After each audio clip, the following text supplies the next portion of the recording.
Hello mga good morning. Good morning mga loads. For today's video, mayroon tayong bibahagi na konting kaalaman tungkol dun sa bagong programa ni Facebook na content monetization program.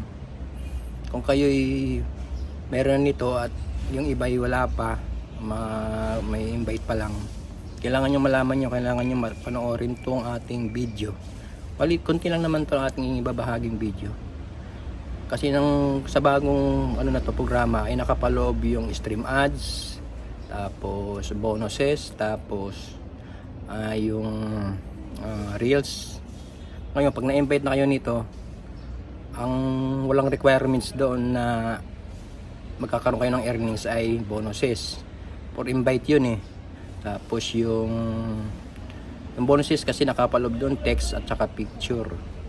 Pwede kang magka-earnings doon. Tapos yung reels, wala ring requirements yun.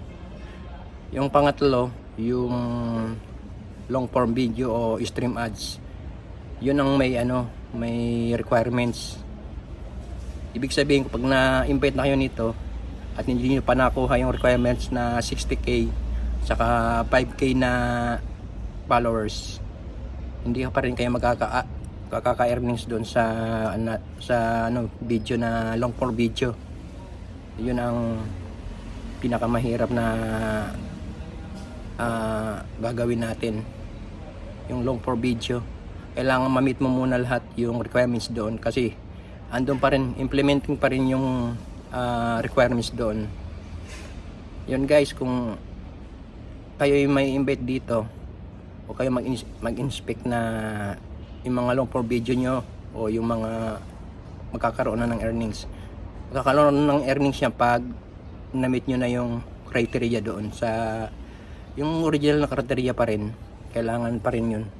Implementing pa rin yun kay Facebook sa stream ads. So hanggang dito lang ang ating video.